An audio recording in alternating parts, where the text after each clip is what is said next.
So this should be review, but I think that every time we review a concept in chemistry, we help to get a further grasp of it. And also, we're going to kind of bring a little bit new understanding to it, right? Because when last time you learned about covalent bonds, you probably never thought about the radius of an atom, right?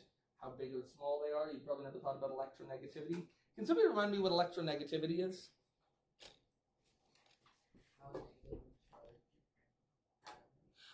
It's related to that, but it's not that directly, because all atoms have no charge at all in the natural state, right? They always have, in the default state, an equal number of protons and electrons, but it's absolutely related to that. Yeah.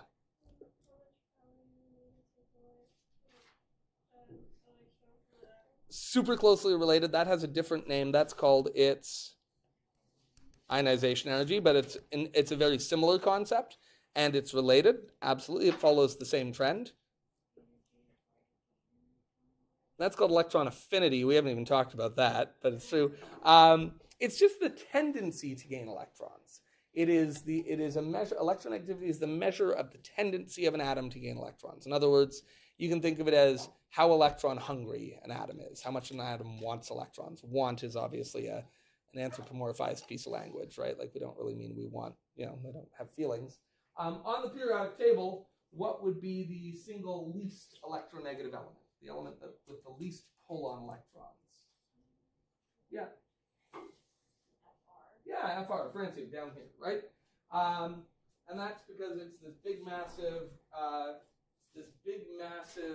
atom, right? It's got a big radius. It only has one electron in its outer shell, so getting extra electrons isn't going to get anywhere near having a full shell. It actually won't tend to gain electrons at all. It will tend to lose them. So it's very low electronegativity. What element on the periodic table has the highest electronegativity? It's the most electron hungry of any of them. Yeah. Helium has the highest ionization energy, right? So it's the hardest one to take an electron from. It's the right idea. You went to exactly the right spot, which is the top right. The only thing is the noble gases don't want any more electrons than they have. Why? Again, want isn't really the right term, but they don't tend to gain any more electrons. Why? They have full shells, which means they are stable. But you went to the exact right spot, but as it happens, helium won't because it's got a full shell and it's stable. So what's the closest thing that doesn't have a full shell? Oh. Yeah, chlorine, bromine would be good. Like this whole area of the periodic table up here. So you're absolutely right about being the top right, but we don't want to look at the noble gases for that. Yeah. Aren't like all the red ones the noble gases? No, all the red ones are gases, but the far right are the noble gases. The noble gases are those that have full outer shells, and the whole point of the periodic table is that each time we start a new row, that's where a new shell starts. So these are the ones that have completely full shells: helium, neon, argon, krypton, xenon, radon. And the ones lower down, those bigger shells give them a bit of wonkiness, but so that they can actually sometimes give or take electrons or share electrons. But the top few, helium, neon, argon, are just completely non-reactive, right? They are stable. So covalent bonds happen amongst elements that don't have a full shell, that aren't stable. And by bonding, they can become stable. So we said, why is helium, neon, argon, krypton, xenon, radon, why are each of these stable? They have full shells, which means everything else on the periodic table is not completely stable left to its own devices. Does that make sense? They don't have full shells, which means there's a degree of instability. This, by the way, is a mechanical issue. If you have only partially full orbitals, they aren't balanced. And have you ever run the washing machine, but one towel, like a big clump of towels ends up on one side? Has that ever happened to you? And what happens to your washing machine as it goes skittering across the floor? Have you ever had this? Yeah, you've seen that before, right? Or if you've ever had a tire that's unbalanced, your car just shakes and shakes and shakes like crazy. And it's wild because then you can go to the mechanic and all they do is add a little weight to one side of your wheel rim, on the tire, and all of a sudden your car runs beautifully smoothly again. If something is revolving at high speed and it's imbalanced, it's highly mechanically unstable. Does that make sense? That really is what we're talking about here. You're talking about particles moving around at high speed, and if they do so in a way that isn't balanced, they aren't stable, like they are mechanically unstable. Does that kind of make sense? So, how can things become stable is by filling up their outer shells. And today we're going to look at one of the two ways that happens. In the case of a covalent bond, how do things become stable? They share electrons, right? So we could look at, for example, when water is formed. What's the formula for water, of course? Yeah, which means it's called dihydrogen monoxide. It's composed of 2 hydrogen atoms and 1 oxygen atom. Okay, so we can draw those. How many electrons does hydrogen have in its outer shell? 1. Now keep in mind, what would represent a full shell for hydrogen? Yeah, so it only needs to gain 1 electron. What about oxygen? How many electrons does it have in its outer shell? 6. Yeah, if we count across, 1, 2, 3, 4, 5. Oh, so is it my turn to talk or yours? Oh, it's mine. Okay. Shh. So 1, 2, 3, 4, 5, 6. So 1, 2, 3, 4, 5, and 6. Good. And in this situation, you might imagine, we learned about ionic bonding in grade 9. We'll talk about ionic bonding in a couple of days. But you could imagine that hydrogen would give its electrons to oxygen. But as it happens, hydrogen itself is fairly electronegative. It's fairly electronegative, which means that hydrogen itself wants to hold on to electrons. And oxygen is very electronegative. It wants to hold on to electrons, such that neither one will tend to lose an electron to the other. Does that make sense? So, hydrogen is too electronegative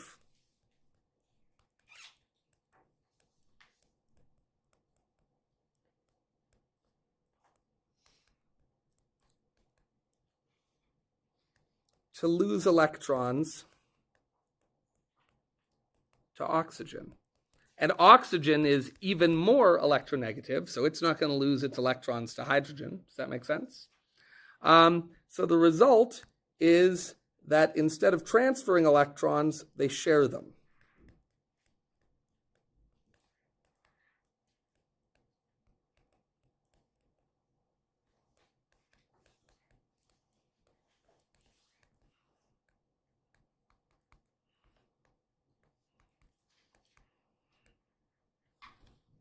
And we usually will show that by like drawing a little circle around these and being like, oh, these electrons here are shared.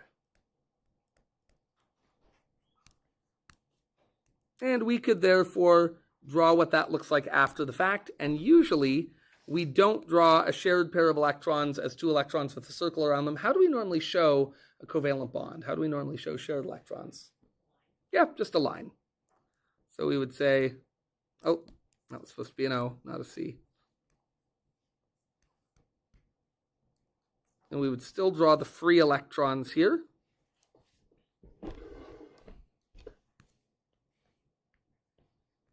So this represents a shared pair of electrons. And it's important to note, electrons are always shared in pairs. The reason they're always shared in pairs is that in the chemical world, sharing is always bilateral, which means that oxygen will share 1 electron with hydrogen if hydrogen will share 1 electron with oxygen. Oxygen has no incentive to share an electron without getting 1 shared in return. And now, from oxygen's perspective, orbiting around it, it has in its outer shell 1, 2, 3, 4, 5, 6, 7, 8 electrons. And for oxygen, 8 electrons represents a full shell, which means that this allows oxygen to be stable. From hydrogen's perspective, it now has how many electrons in its outer shell? 2, which for hydrogen is a full shell, which means it's stable. And this hydrogen has 2. as a result, everything in this compound has a full outer shell of electrons, which means that now everything in this compound is stable. Does that make sense? All right. If you take grade 12, you'll start to learn what this looks like, because of course the orbitals must change shape, right? The orbital used to just go around oxygen by itself, and now this orbital makes a path around both of them, which makes for some interesting sort of geometry and interesting shape. In grade 12 chemistry, you'll learn all about that. You'll learn about how the orbitals actually do this, how they change shape so that they can orbit two atoms, and you'll learn about what that tells us about the shape of an atom. For now, we're just going to say it happens. Does that make sense? We're just going to say this is a thing that takes place, and trust us, we wouldn't lie, would we? I would not. No, I'm very truthful. I'm a bad liar, which is not to say I'm opposed to lying, but I'm not very good at it.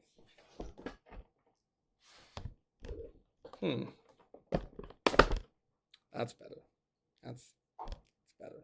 That's pretty good. Okay, so there we go. Now, the result of this, though, is twofold. One, looking at the periodic table, if the point of this is that you always have to give as much as you get in a sharing bond, right? It's always 1-to-1, right? What on the periodic table is able to share and what isn't?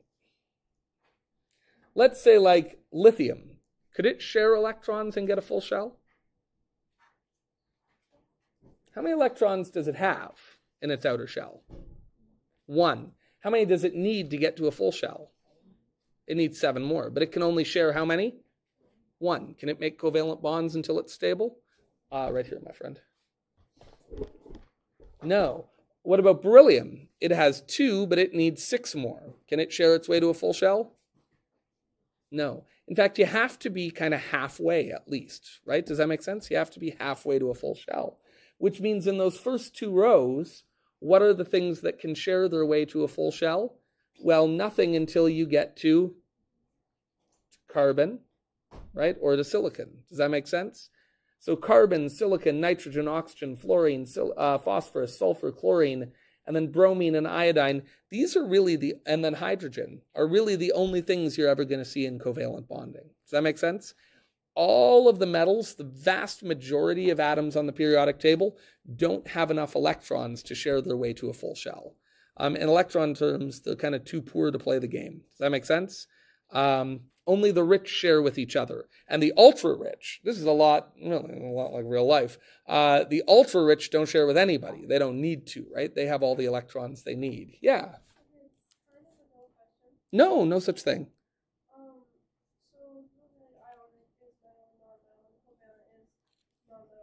Yep.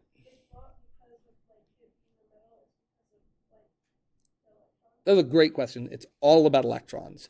But it's also about it being a metal and a non-metal, because what makes something a non-metal is that capacity of having an almost full shell. In other words, our definition of non-metal is just things that can share with each other to form compounds, things that can form covalent compounds. So both are true, but in the end, chemistry is all about valence electrons. That's where chemistry happens, because when 2 things bump into each other, in the end, what actually bumps into them is that outer layer of electrons, and that's where chemistry happens. By the way, that was a great question, far from being a dumb question. It was a really good one. Any other questions about that? All right. So then we can talk about this idea of carrying capacity. And the carrying capacity of an atom tells you how many covalent bonds it can make. And we just said that really the only little section of the periodic table that's ever going to meaningfully do any of this is carbon, silicon, right? And then nitrogen and phosphorus and oxygen and sulfur, right? And then fluorine, chlorine, bromine, iodine. And you will get other things to behave to make covalent bonds once in a while. With a bit of work, you can get xenon 2 or krypton 2. Sometimes you can even make metals do covalent bonding, but it's kind of rare and weird. It's the exception. As a rule, to the nearest 1%, 100% of the time, it's going to be these atoms that you find. and then the one other one, hydrogen, which I draw hydrogen with these guys, even though they put hydrogen over there in the periodic table, because hydrogen, even though it only has one electron, is the only element on the periodic table that only has one electron, but only needs one more to get a full shell. So really, in a lot of ways, it's like fluorine, chlorine, bromine, and iodine, in that it's only one electron away from a full shell. Does that make sense? So how many bonds can hydrogen make? Well, how many more electrons does it need? One. So how many bonds can it make? One. What about fluorine? How many bonds can it make? Well, it's got 1, 2, 3, 4, 5, 6, 7 electrons. How many does it need to have a full shell? So how many bonds does it need to make? One. What about chlorine? It has 1, 2, 3, 4, 5, 6, 7 electrons in its outer shell. How many does it need to have a full shell? Just one more. Bromine has 1, 2, 3, 4, 5, 6, 7, 8, 9, 10, 11, 12, 13, 14, 15, 16, 17. Thank you. How many more does it need to have a full shell? Just one. So how many bonds is it going to make? One. What about iodine? One. What about oxygen? How many bonds can it make? 2. Sulfur? 2. Nitrogen? 3. Phosphorus? 3. Carbon? Silicon? 4. Now, there are exceptions to this. There's exceptions to everything. But again, 99.9% of the time you see a compound that's covalent. Carbon's going to be making how many bonds? 4. Oxygen's going to be making how many bonds? 2. Fluorine's going to be making how many bonds? 1. Does that make sense? There's exceptions to everything. You'll see exceptions when we start introducing charges. So if we throw a couple extra electrons into a compound, now you can get weird bonding behavior. But if you have just a stable, neutral, covalent compound, these are how many bonds everything is going to make. So any combination is possible.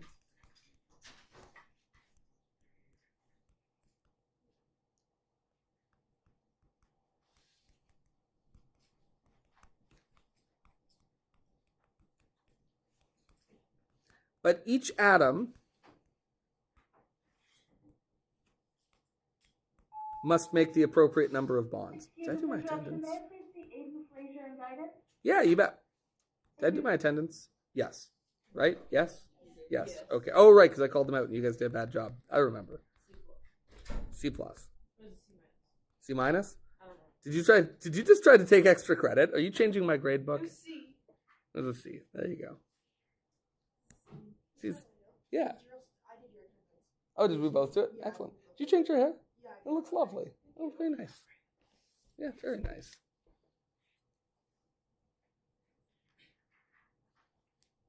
It's a day of haircuts. Mr. Petch has a new haircut. He looks very handsome.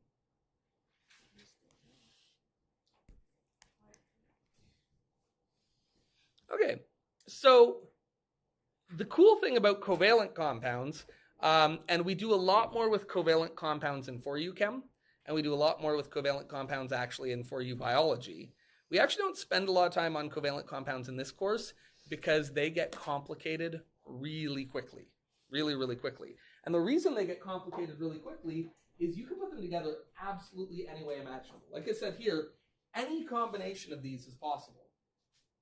You start with a carbon, and you make 4 bonds. You can put anything connected to that you want. You can do a carbon here next to a nitrogen, with another carbon here and a hydrogen there, and you can just keep building it. It's like Lego. It's like building blocks. You can put them together absolutely any way you like. You are almost completely covalent. All the things inside you are these big covalent compounds, and you can make big complicated things out of covalent compounds. Things like maths. Complicated, right? Very complicated. Chemically speaking, very complicated. Yeah. In fact, there's only really one part of you that is meaningfully ionic. Does anyone know what it is? What's the one part of your body that is largely ionic? Sorry?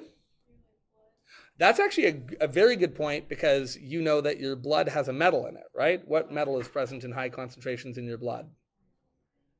Yeah, so that's true. And that's a good example of something that has a little ionic component to it.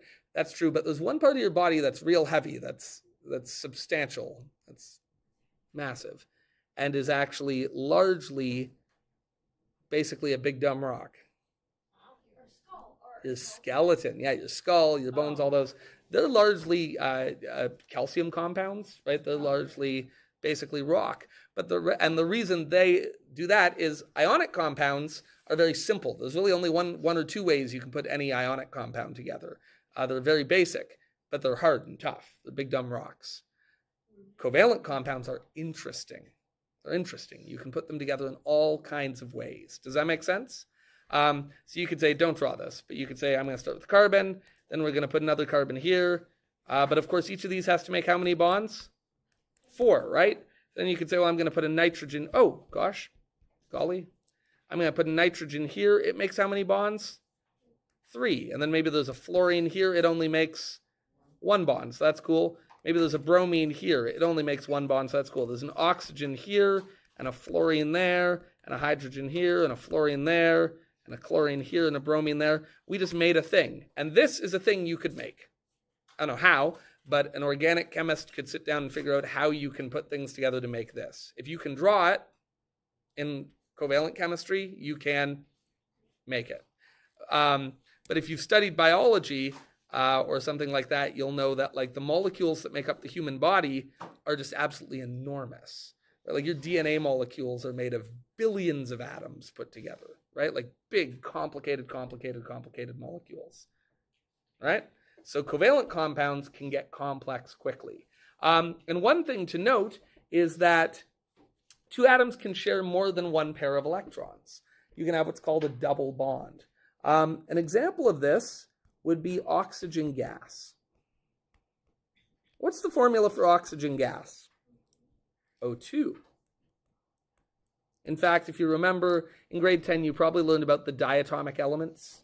Hydrogen, oxygen, fluorine, chlorine, bromine, iodine, nitrogen, right? These are things that are always found. You know, you'll never find oxygen in nature as just O floating around. It's always O2. Because oxygen left to itself has how many electrons in its outer shell? Yeah, 1, 2, 3, 4, 5, 6. Is that stable? No. Metals have a thing they do where they have their own weird thing they do. More than that one does? No. So it also doesn't want to give away electrons. They're both too electronegative to give away electrons. And more to the point, they're equally electronegative, right? They're the same atom, so they want electrons exactly as much. So what do? They share. But just sharing 1 pair, does that get them to a full shell? No. So they don't share 1 pair, they share 2 pairs. And the geometry works on that. In other words, they are able to do that. And what you end up with is what we call diatomic oxygen, right? And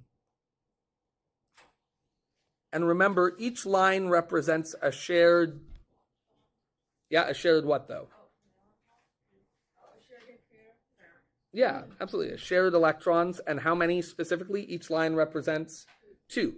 1 from this atom, 1 from that atom. So now if you look from this atom's perspective, it has 2, 4, 6, 8 electrons. Is that oxygen stable?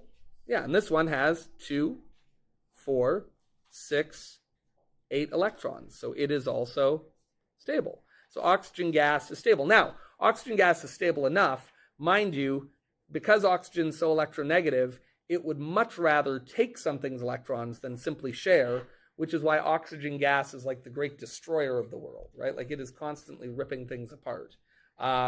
This is why iron rusts, right? Because iron, oxygen gas will bump into it, and it would much rather steal an electron from iron and form iron oxide, a big dumb rock, than it would be stuck to itself. That's why all kinds of chemicals break down. Oxygen, very electronegative. So this is stable, but not that stable, yeah.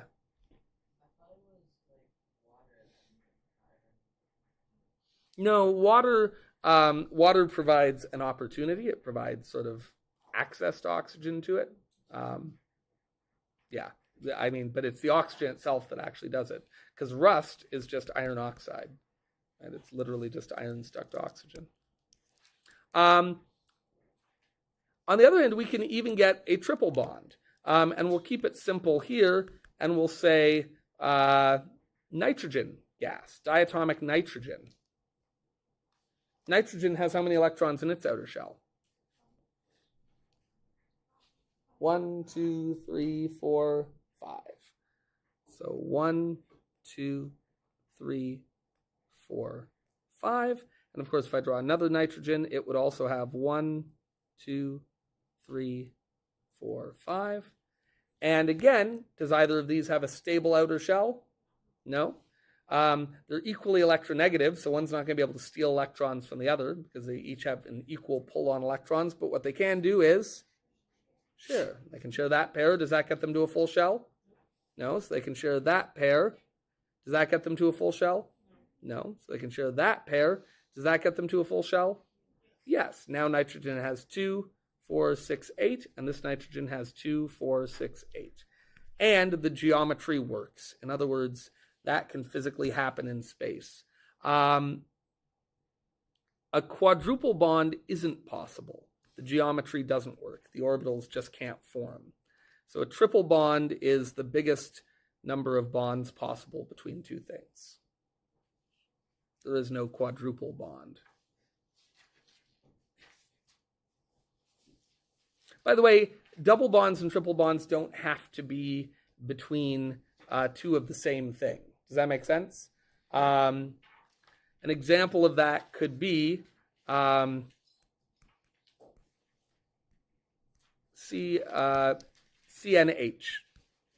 carbon nitrogen hydride. And if we look at this example, if carbon's in the middle, how many electrons does it have in its outer shell? 1, 2, 3, 4. We said nitrogen has how many? Yeah, 1, 2, 3, 4, 5. And hydrogen has how many? 1. But of course, how many does it need to make a complete outer shell? Only one more, right? For a total of 2. So what can happen here? We can get a single bond here between carbon and hydrogen. And what could we get between carbon and nitrogen? A triple bond, right? Does that make sense? That's a real structure. This is a thing that exists. Because again, if you can draw it using only single, double, or triple bonds, where everything is making the correct number of bonds, it can exist in nature. If you can draw it, it exists. Again, from carbon's perspective, how many electrons does it have now? 2, 4, 6, 8. Full shell. What about nitrogen? 2, 4, 6, 8. Full shell. And from hydrogen? 2, which for hydrogen is a full shell. Does that make sense? How's that feel? Not too bad? Does that feel just like review? Are we comfortable with that? Maybe a little bit of new information or a bit of new way of thinking, but largely just review? Okay, cool. We mentioned the diatomic elements. I'll just mention them again.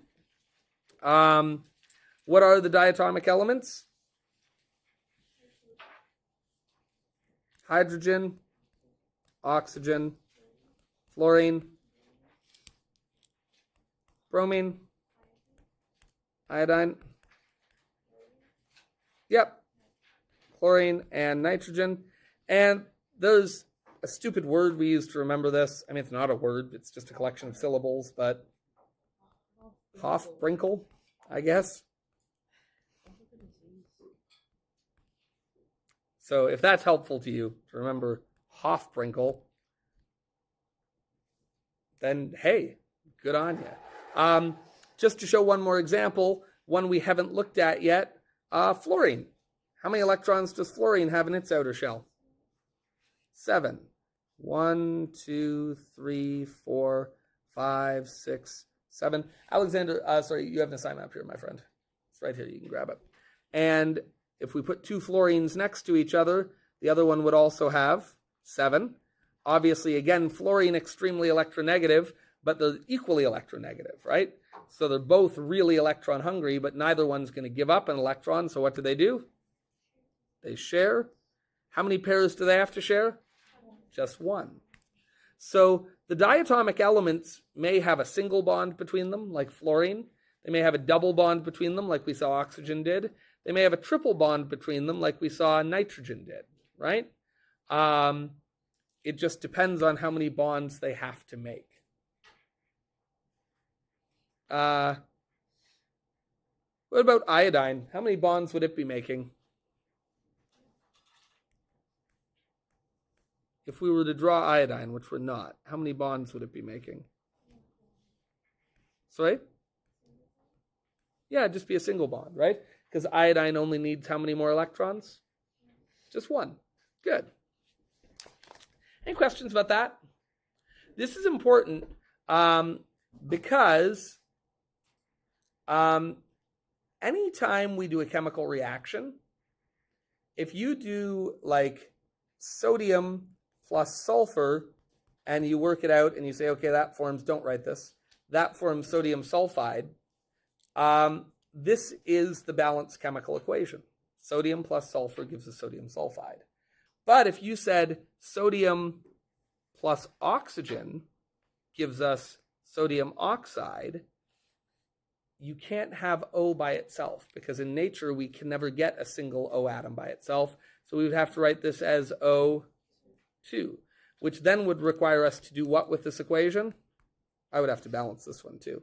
But I'd have to balance this one differently, because how many of these would we have to get? This only has one oxygen in it, but how many oxygens do we have here? 2. So we'd have to get 2 of these. And again, if you don't remember balancing, that's fine, we'll get there. But how many sodiums would we have now? 4. So don't write this, don't bother, but just note that it matters. Like the fact that oxygen is always found in nature diatomically changes the way it reacts vis-a-vis something like sulfur that isn't diatomic and is found in nature. Does that make sense? By the way, is the fact that it's diatomic mean that it has to be O2 when it's in a compound? It has nothing to do with when it's in a compound. The diatomic elements having the little 2, meaning that they are paired with each other, only applies when they are by themselves. Does that make sense? Do we remember that? Again, you should have learned that in grade 10 science. I'm sure you did. No, you did, because I've seen your notes. Yeah. So everything else on the periodic table, when you go to do a reaction, if you need manganese, you can just write manganese. If you need cobalt, you can just write cobalt. But if you need chlorine, you have to react with diatomic chlorine. Does that make sense? Questions about that? Cool. Yeah, please.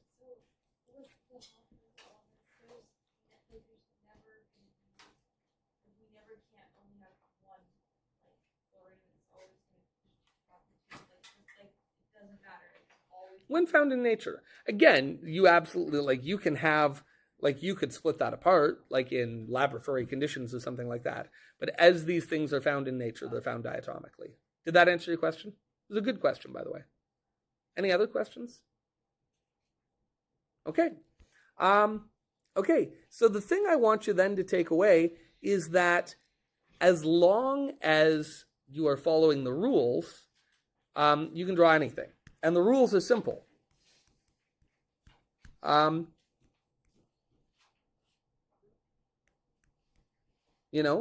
use nonmetals. Follow the carrying capacity.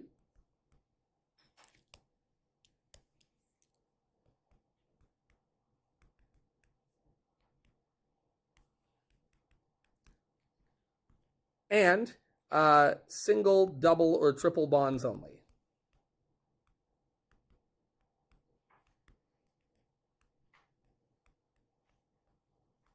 No quadruple bonds, no 5 bonds, nothing weird like that. So with that in mind, I want you to take 5 minutes. I just want you to draw, just randomly, 5 different molecules. Just make them up. I want them to make them interesting. See what you can do. See what you can come up with. Just draw some molecules. Go. They can be ones you remember. But again, what ingredients are you going to be using? What Lego blocks do you have to build with? Carbon, nitrogen, oxygen, fluorine, hydrogen, bromine, iodine, silicon, phosphorus, sulfur, right? Like that's your little menu of things to work with. And just get drawing. Just, I don't know, it could be like, I got a carbon. How many bonds does carbon want to make? 4. Maybe it's making 3 of them to a nitrogen, 1 of them to an oxygen, which wants to make another bond. It's going to make it to a nitrogen, which makes 2 more bonds, and maybe those get made as a double bond to another oxygen. Boom, there's a compound. Does that make sense? Don't worry about the shape of it yet. In grade 12, we'll learn how shape works. For now, you don't know, and that's okay.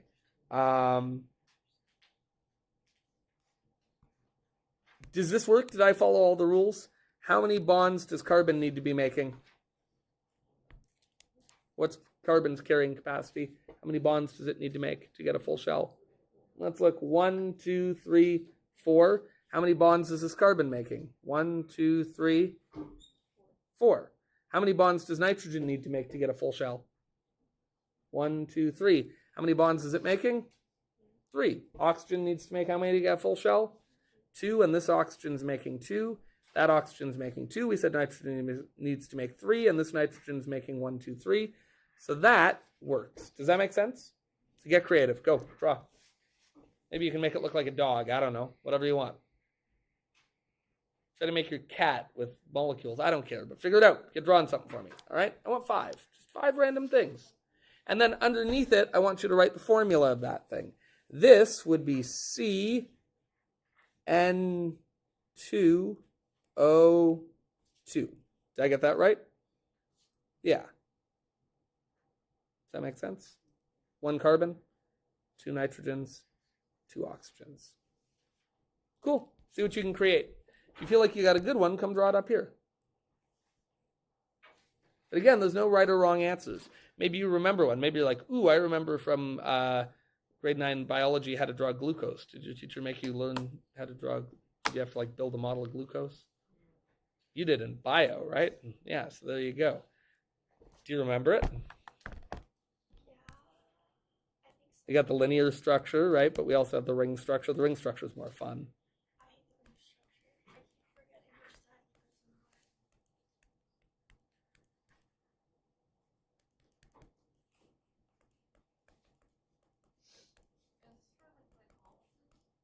This is just the formula for glucose. For one of them, I can't remember. Yeah, so there we go. There's one, right? Everything's following its rules. Every carbon's making 4 bonds. Every hydrogen's making 1. Every oxygen's making 2, right? It kind of does. It kind of does. So, yeah, see what you can come up with. Draw away.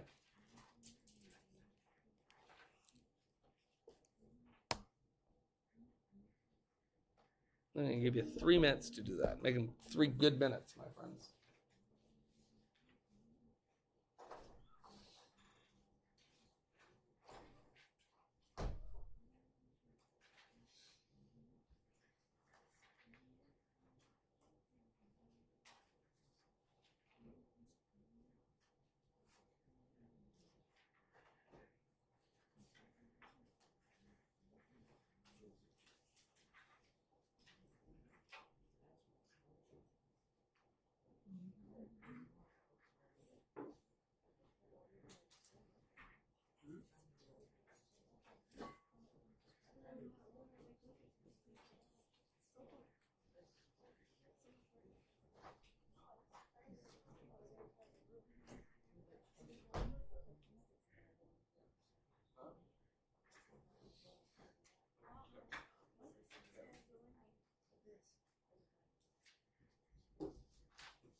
If I can get it. It definitely isn't today. Yeah, no worries. Do not worry. All right. Talk to me. Anyone got one? Anyone got anything? Do you want to come draw it? Yeah, come draw it. Do you want to draw one too? Yeah, you two can, when you're done, he can do his. Okay. It might not be good. But, Oh, I have no idea. It makes sense. So.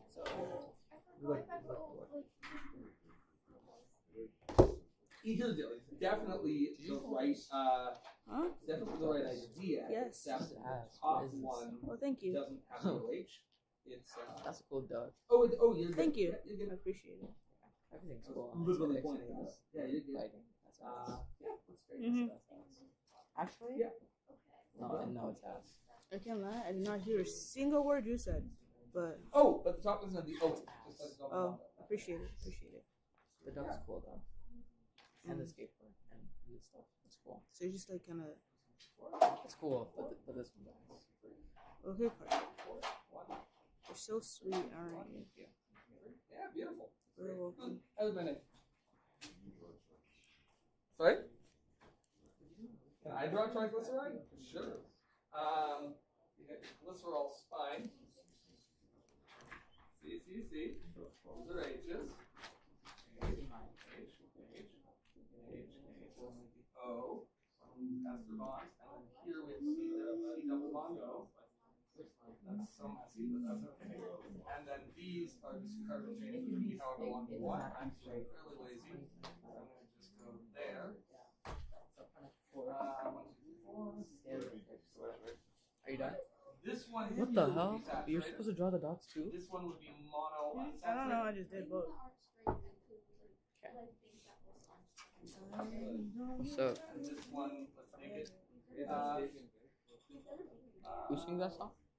Why is Who there sings that song? capital P? Or like, Atlantic. Let's keep it that way. Shut up. what is exists. that? It's triglyceride. Oh, I forgot. I was You know that. I did. Yeah, perfect example. That over there, something people were remembering from biology class. That's a basic fat molecule, like a lipid molecule inside that you find inside an animal or a plant. No. That's a really short one, really small little one. So that'd be way more likely to be a plant triglyceride than an animal one, which stretches on much longer. But you'll see in biology, molecules get super big and super complicated really quickly because, again, what are you? You're complicated. You're complicated. So when you tell your parents that and you're like, you don't understand me, I'm complicated. You're right. Nobody understands you. You're way too complicated.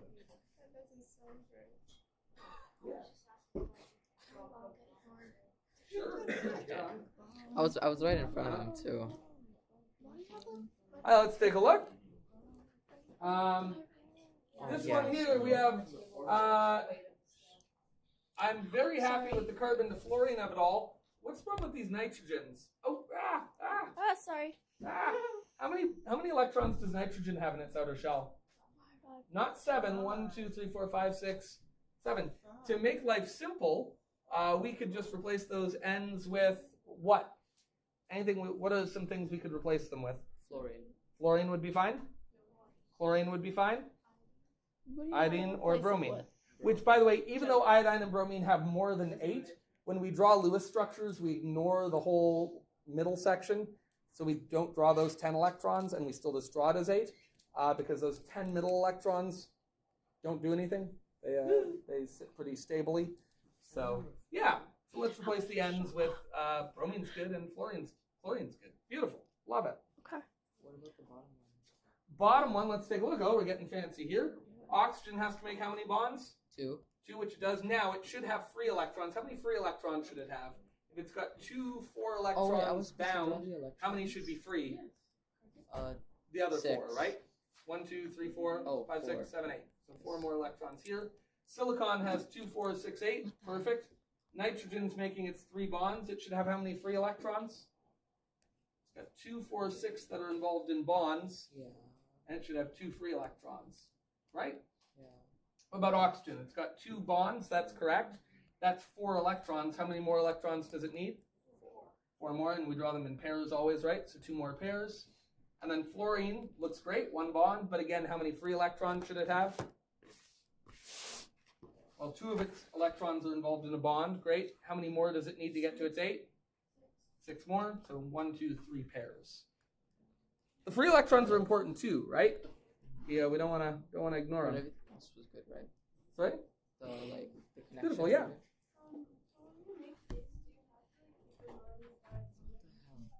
No, not when they're put together. Remember, diatomic just deals with when they're by themselves. And listen, you are going to hear me say that 600 times, because you know how many times every one of you is going to forget that over the course of this course? Approximately 30 times each. That's just how it works. Yeah. How do we what's the criteria for writing the things at the bottom? What is it called? The formula? Yeah. As a rule of thumb, that was a great question. As a rule of thumb, when we write these, unless there's a compelling reason to do it otherwise, we tend to move from left to right on the periodic table and from top down. So we do carbon, then oxygen, and then hydrogen we usually, if we put it in front, we do that less often. We normally treat it as if it were up with fluorine, chlorine, and bromine, but at the top. Does that make sense? A hydrogen out in front usually means that it is an ionic hydrogen, because hydrogen will also make ionic bonds. It's an interesting case that it can, sorry? No, you wrote beautifully. But people will break this all the time. For example, if I was writing the structure of an alcohol, I say methanol, I would actually write CH3OH. Now, the other way I could write that would just be CH4O.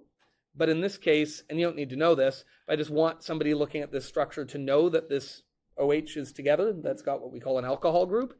And so I draw it that way. These are actually both correct. So you can change these how you write it depending on what kind of information you're trying to convey. Does that make sense? Because that brings us to our next concept, which is naming. In naming covalent compounds, we have to use prefixes. Do we remember the prefixes? What's the prefix for 1? Mono. 2. Di. 3. Tri. 4. Tetra. 5. Penta. 6. Hexa. 7. Hepta. 8. Octa. 9. Like my grandma. Nona. That's right. 10. Deca. And we could keep going. Undeca, dideca, all these things, but for the purpose of what we're doing here, this is fine. Mr. Last Joe. Kind of like that. I'm going to tell him you said that. He's going to be very offended. He's going to be like, ha, they can't tell us apart. And he'll be like, no.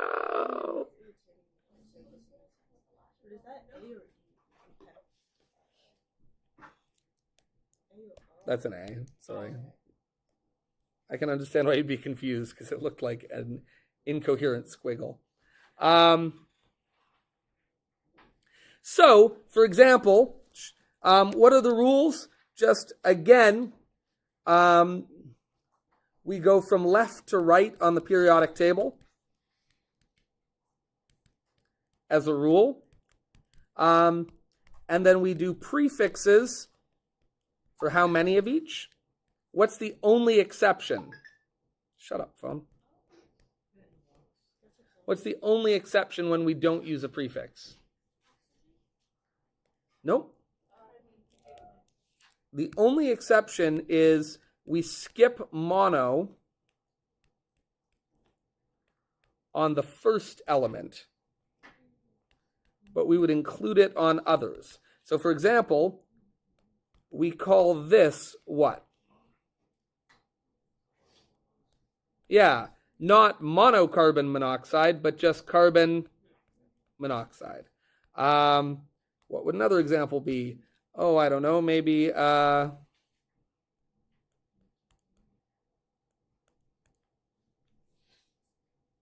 and then sorry, the final rule is the last element, we replace the ending with what? Yeah, we replace the ending with "ide." And it's a little bit of an art to know where they cut it off. For example, oxygen, they cut off everything but the ox, right? Oxygen becomes oxide. On the other hand, like fluorine becomes fluoride, not fluoride. Bromine becomes bromide. Iodine becomes iodide. But sulfur becomes sulfide, not sulfuride. Phosphorus becomes not phosphoride, just phosphide. So you got to kind of get a feel for it. You may screw them up at first. Excellent. It comes with practice. What would this be called? Carbon, trihydrogen. What's the last one? Monofluoride. That's right. Because the only time we don't use mono is when it's on the first one.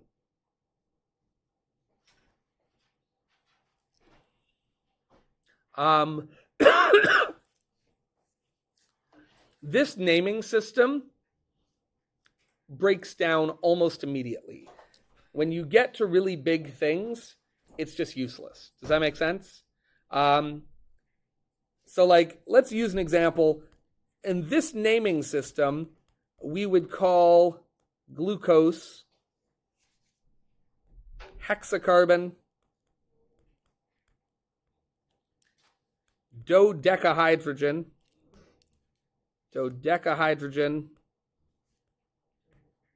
hexoxide. But do you know what we do not call that? Hexacarbon dodecahydrogen hexoxide. In fact, we call this, yeah. So like, this is the point that like, this naming system is really only for small covalent compounds. Does that make sense?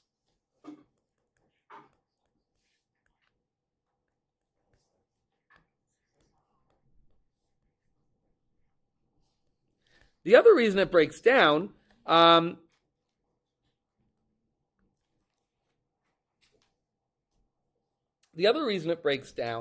is something called isomers. Did this word show up in grade 10 at all? Probably not. Maybe vaguely mentioned. No? That's okay. What's iso mean as a prefix?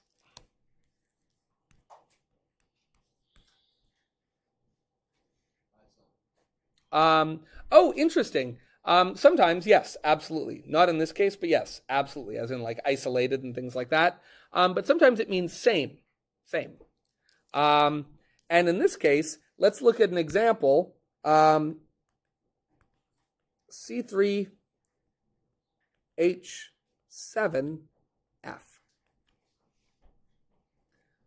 which we would call tricarbon,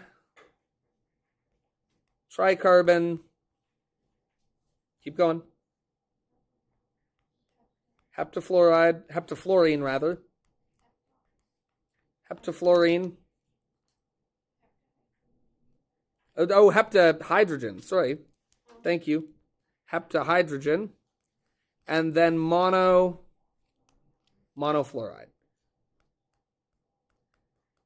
This is a pretty small covalent compound, and this naming system already feels pretty clumsy, doesn't it? Well, we use it because there's lots of small covalent compounds. But here's the other problem with this. Not only is that a clumsy name, but clumsy's fine. The other problem with it is this. There's two ways to make this. Because I could put the 3 carbons together. There's probably more than 2, but there's at least 2. I could put the 3 carbons together. Each of them wants to make 4 bonds, right? Like this. Now, what is almost every one of those bonds going to be to? Hydrogen. But one of them will be to fluorine. Well, the fluorine could be in the middle carbon, or it could be on the first carbon. Are those the same thing? No. Now, as it happens, if I put it on the other end, that's the same as putting it on the first end, because you can just flip the molecule around. Does that make sense? But those two distinct, what we call isomers of C3H7F, tricarbon heptahydrogen monofluoride. So these are different arrangements of the same atoms, and we call those isomers of one another. And we need a naming system that actually will tell me which is which. If you take grade 12 chemistry, you're going to learn that we would call this 1-fluoropropane, and we would call this 2-fluoropropane. You don't have to worry about that for now. Don't care. But just understand that we have a naming system that's actually a lot easier to work with once you get your teeth around it. At first, it feels a bit weird. Any questions about that? The idea of isomers? And the bigger the molecule, the more isomers you get. By the time you have something made of like 12 carbons and a bunch of other stuff, there's just a million different ways to put them together. Does that make sense? It gets really, really, really complicated really, really quickly because, again, when it comes to covalent compounds, they're like Legos. Any way you can put them together, they can be put together as long as you follow the rules. And the rules are simple. Single, double, or triple bonds are allowed, and everything has to make the right number of bonds. How's that feel? Not too bad? Okay. You got a bit of homework here, bit of practice. I want you to name these things. I want you to provide formulas for these things. And I want you to draw 3 different isomers of C5H12. That's your homework. Make sure it's done for tomorrow. Tomorrow. It's the day after today.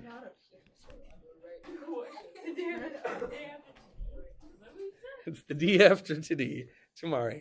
All right. I don't know what I'm saying. Just leave me alone, all right? I'm tired. Don't make me blow the whistle. I got to return the whistle. I stole the whistle back. No. It's a whistle. Kind of looks like a hand grenade, but it's a whistle. It has very hand grenade-ish tendencies. Hey, what time do you guys play tonight, by the way? 3:30? Oh, good. I can't stay. Are the juniors playing first, or you guys? Oh, juniors are tomorrow. Okay. And no practice tomorrow. That's. I think they're going now. Oh, they're going. Oh, is that why? You guys get to play here, they have to play there.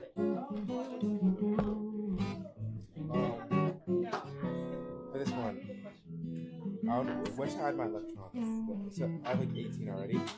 Let me see. Yeah, let me see. So we're writing electron configure potassium. So potassium is 19, yeah. And so it's 1s2, 2s2, 2p6, 3s2, 3p6, 4s1, right? And then there is no 3D. Like, it could have a 3D, but its 3D is empty, right? Does that make sense? I don't need it. So you don't need to write the 3D, and then for the 4s, you need to tell me there's 1. Does that make sense? So it'd be argon 4s1. And that'd be argon 4s1. That's exactly right. When I say energy level diagram, I mean like these ones. Does that make sense? We sometimes also call it a configuration. If you want to draw this one, like if you want to draw a million little boxes, you can go nuts. But usually we just draw it with the lines. Yeah.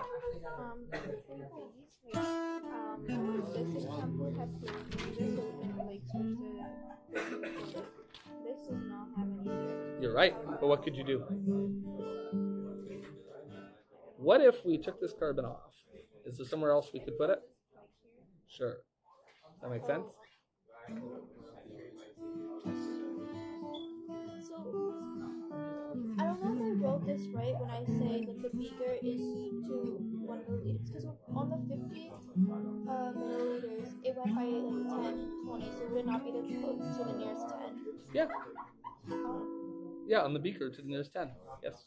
And then the graduated, what? But it was to the nearest 1, right? There was a line for each one on that, right? I know there are only numbers every 10, but there was a line for each one, right? So with the graduate cylinder, if you wanted to put 14 milliliters in, could you have? Yes. On the other hand, on the beaker, could you have put 14 mils in? Okay, there you go. So beaker is 10, rudder is 1, and Yeah. the other one's 0.1. Yeah, because if I wanted you to add 3.5 mils, could you have? Does that make sense?